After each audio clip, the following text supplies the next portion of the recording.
کہ سنا کرتے تھے گھر والے حضور شیخ الاسلام کا فہم القرآن. کیوں؟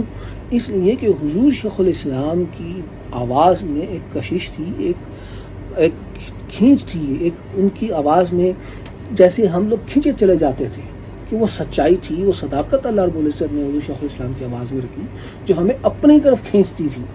تو جب ہم ان کی طرف کھینچتے تو ان کے حوالے سے جب ہم خبریں سنتے، ان کے حوالے سے جب ہم اخبارات میں پڑھتے تو ہمیں ان کی تعریفیں ملا کرتی تھیں. یہ اس زمانے کی بات ہے.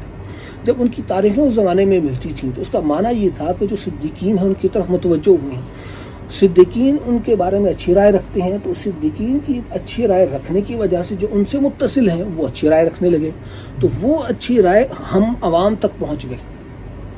اب اس کے حوالے سے کئی لوگوں نے یہ رپورٹ کی کہ حضور شیخ الاسلام کے ان دنوں کے خطابات کو سننے کے لیے واقعی پوری جہاں تک وہ فہم القرآن کی نشریات جاتی تھی سب لوگ سارے کام چھوڑ کے ان کا خطاب سنا کرتے تھے.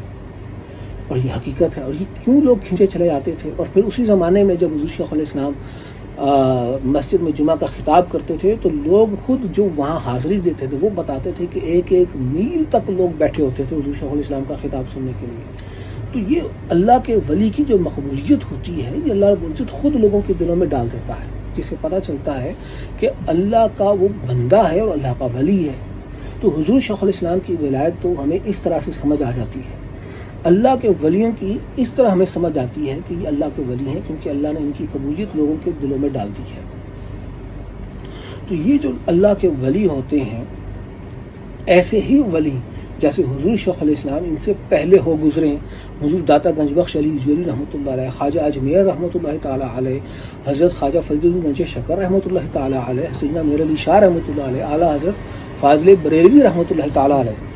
یہ ماہ سفر ہے اور ماہ سفر کو تو شہر الاولیاء کہا جاتا ہے کہ اس میں کئی اولیاء کے عرس ہوتے ہیں. حضرت داتا گنج بخش علی اجویری رحمۃ اللہ علیہ کا عرس 20 سفر کو، حضور اعلیٰ حضرت فاضل بریلوی رحمۃ اللہ علیہ کا عرس 25 سفر کو، سیدنا میر علی شاہ رحمۃ اللہ علیہ کا عرس 29 سفر کو ہوتا ہے. اور دیگر کئی اولیاء ہیں جن کا عرس ان مہینے کے اندر ہوتا ہے. تو بتانے کا مقصد صرف یہ ہے کہ اس ماہ کے اندر یعنی یہ اللہ کے ولیوں کا مہینہ ہے. تو میں نے آپ کے سامنے اس لیے اولیاء اللہ کا تذکرہ کیا کہ اللہ کے ولیوں کی پہچان یہ ہوتی ہے کہ جن کے بارے میں اللہ پاک لوگوں کے دلوں میں محبت پیدا کر دیتا ہے.